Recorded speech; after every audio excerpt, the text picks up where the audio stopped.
Hey there guys, and welcome back. On this week's show, a perpetual calendar.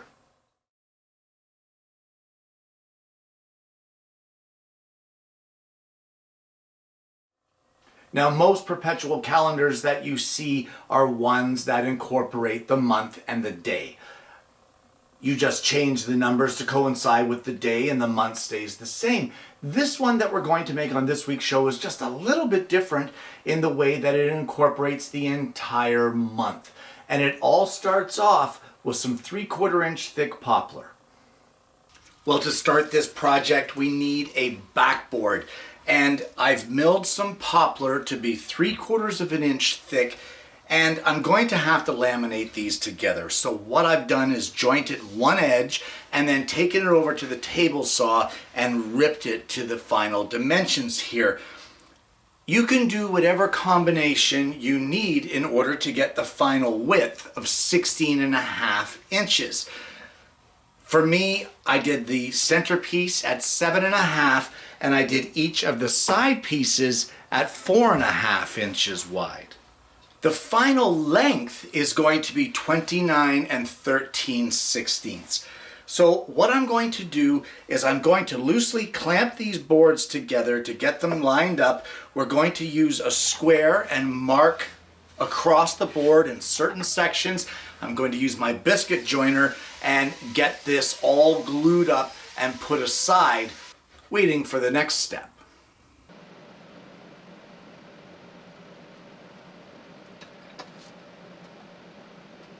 Well, once you get that glue up clamped together, you want to let it sit for maybe 5-6 minutes kind of a thing to give any of the squeeze out some time to almost solidify. It'll get thick.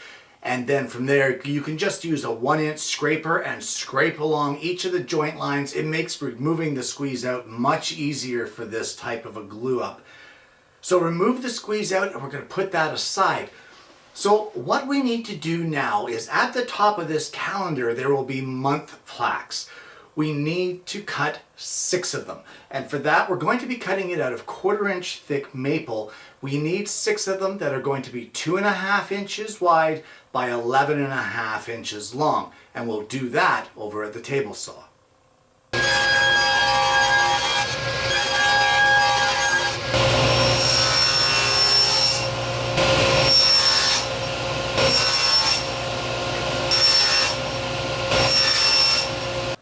We've got all 6 of our pieces cut, and we need to put a 3/16 diameter mounting hole into each one.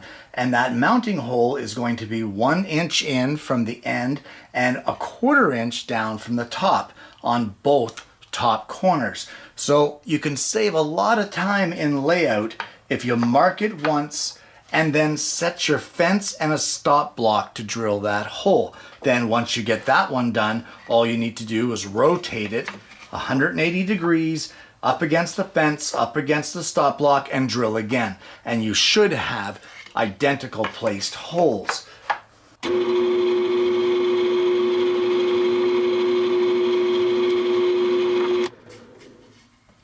Just like that. So I'm going to drill the other 5 to get us all 6, and we're going to give these a good sanding all over, and then we can put these aside for now. Well, it's now time to make our day tiles, and for that we will be making that again out of 1/4 inch thick maple, and each tile will measure 2 inches by 2 5/16. And I bet you can guess how many of them we need. We're going to need 31 of them. So let's head over to the table saw and get those cut.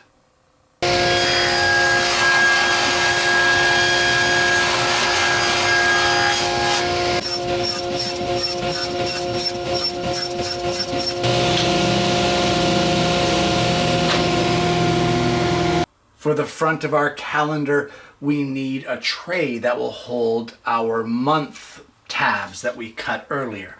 So what I have is I have some 1/2 inch thick poplar. It is 1 3/4 inches wide, 2 inches tall, and at the bottom, 1/8 of an inch in, I have cut a 1/8 inch deep by 1/8 inch wide dado. I've cut 2 pieces like that. And for the front of our tray, what I've done is I have a piece of 1/4 inch thick poplar. It's 2 inches wide and 13 inches long. On the sides, I have cut a rabbet, which is 1/8 of an inch deep by 1/2 an inch wide. And I just did that on the table saw with a miter fence, making multiple passes. And the exact same dado that I did on our side pieces, I duplicated it here, 1/8 of an inch up from the bottom, 1/8 of an inch deep, and 1/8 of an inch wide. That is going to house this piece of hardboard, which is a 1/8 inch thick piece of hardboard that is 1 3/4 of an inch wide and 12 1/4 long. And as long as you do all of your measurements carefully, this should fit together rather nicely here. We'll just give it a dry fit, just like this.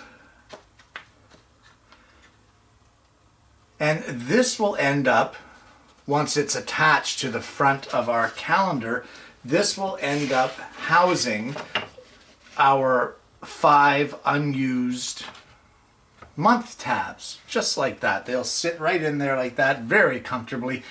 So all we need to do now is glue this together, and we can put this aside to dry. Well, I now need to laminate some pieces for the cap of our calendar, and I have a total here of 5 inches wide and 20 inches long. Now, I could have just milled 1.5 inch thick poplar because I do all my work out of rough cut. That probably would have been the easiest thing to do, but I have these offcuts here that I really want to use up, and that's what I'm going to do for this. So it really doesn't matter about the different colors here because this project is going to be painted anyway. Yeah, I know. Kenny painting wood, it's criminal, I know, but this cut project calls for it and I'm fine with that. So what I'm going to do is I'm going to glue all of this together here to end up with an 1.5 inch thick piece of poplar that is 5 inches wide and it will be 20 inches long.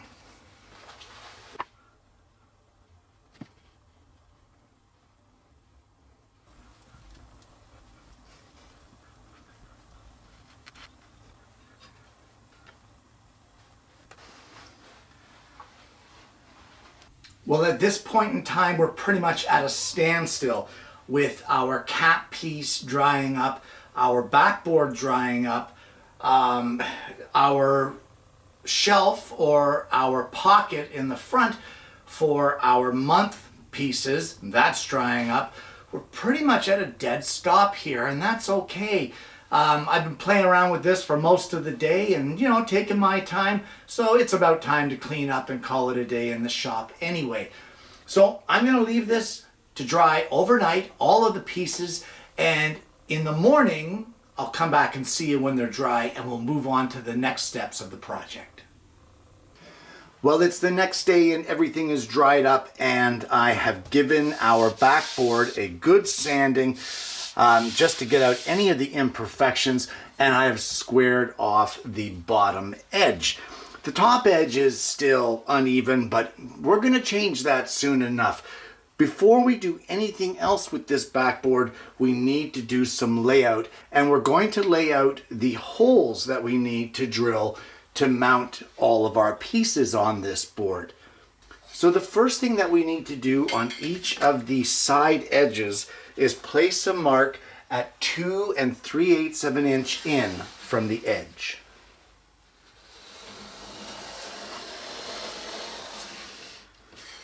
And we'll do the same on the opposite side.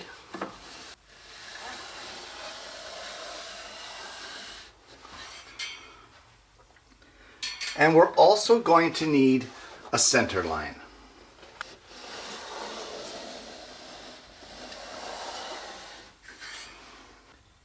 Now down at the bottom edge, we're going to need a mark at 2.5 inches in, Doesn't have to go all the way across. And 3.5 inches in.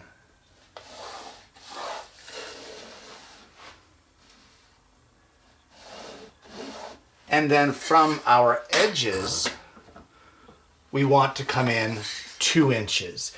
And this mark is going to be the holes that will mount our bottom tray.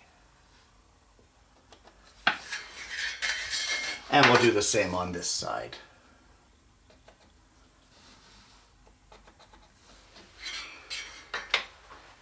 And before we go too gung-ho, we'll just get our tray and verify that those holes line up.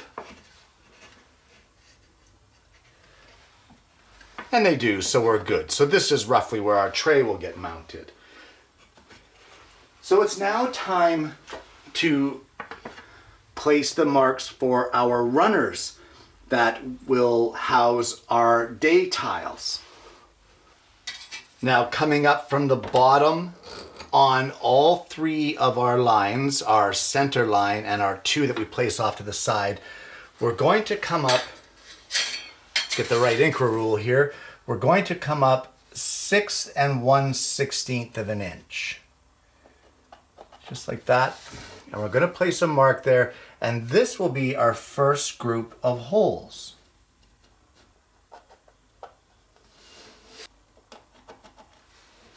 We now need 6 more groups of holes heading up towards the top of our calendar, and each one will be spaced out at 2 3/4 of an inch.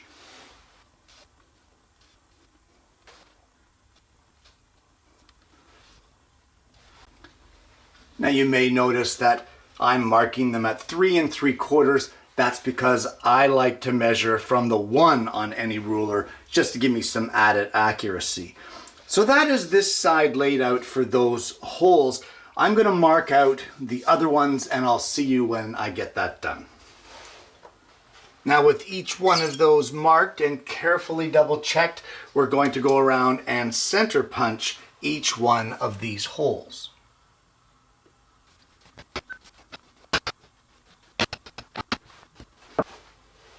And now it's time to mark our radius. So we're going to measure 13 7/16 from the bottom of our piece, right on our center line. It's 13 7/16 right there. And we're going to get our beam compass and we're going to set it to a 16 3/8 radius and draw our arc at the top of our calendar. And we'll just draw our arc.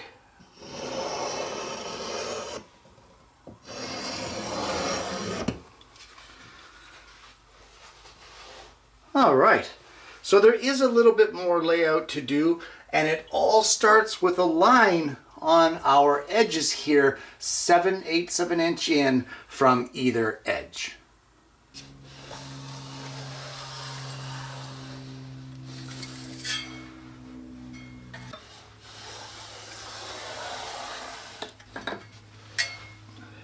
And from the bottom, right on that line that we just drew at 7/8 in, we're going to place a mark at 1 5/8 of an inch. And once we get that placed, we're going to draw a 2-inch radius on that corner.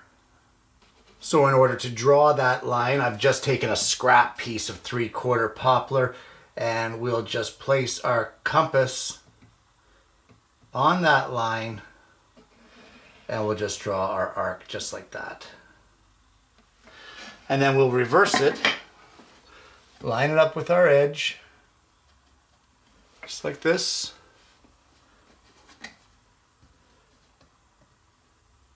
Place the pivot point on our scrap piece on that line, and we'll just draw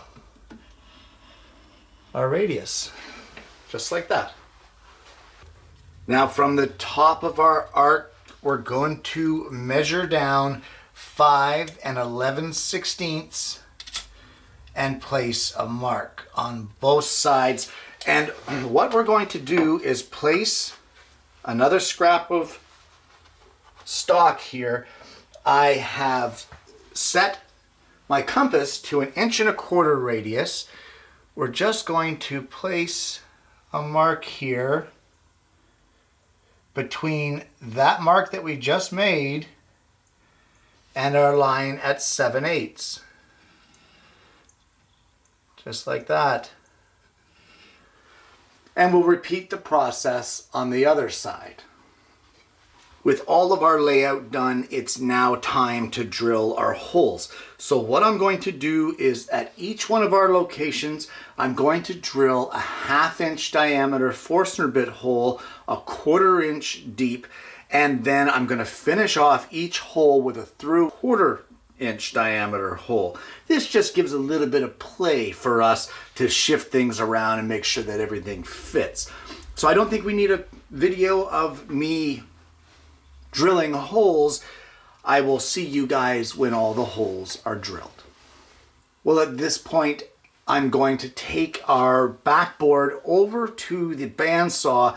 I'm going to cut out all of our little arches and that sort of thing. And when I get that done, we're going to move on to the next step.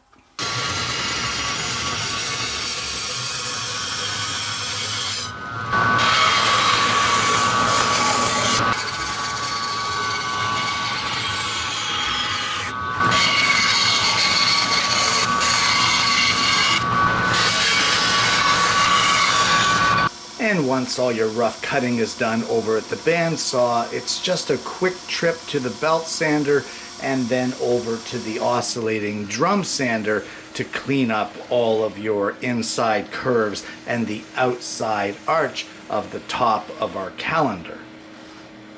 Well, now that we have the backboard pretty much completed, we can erase all of our pencil lines, give the whole thing a good sanding all over, and we can put this aside. It's now time to make the rails that our day tiles will slide in.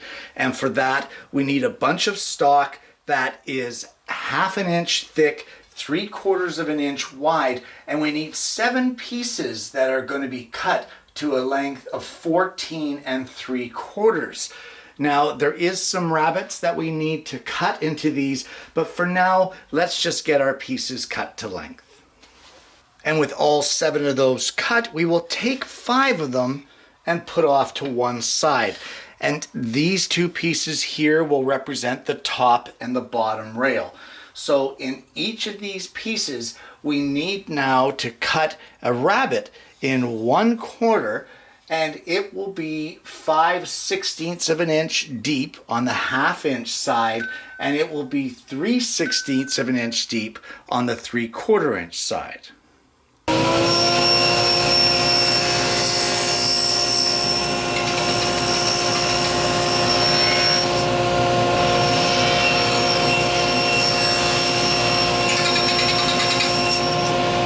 And there we have our top and our bottom guide rails cut. Now, we need to cut our other 5 guide rails. The only difference between these 5 and these ones, it will be the exact same size rabbet, 3/16 by 5/16. The difference is it will be on both sides of each piece. That way we can put a tile top and bottom. So, I don't think we need another video of me cutting some rabbets. I'm going to take these 5 strips over to the table saw. We're going to cut out our rabbets, and I'll see you when I am done that. And unfortunately, that's all the time that we have for this week, guys. There is an awful lot more to do on this, and we're going to tackle that on next week's show. Guys, if you haven't already, please don't forget to like and subscribe. Click the bell so that you don't miss the notifications of future episodes of the show. I hope you've enjoyed the content so far. I'm really enjoying a lot of the processes here, and I hope you are too. I also hope that you're going to join me again next week when I bring you yet another woodworking video.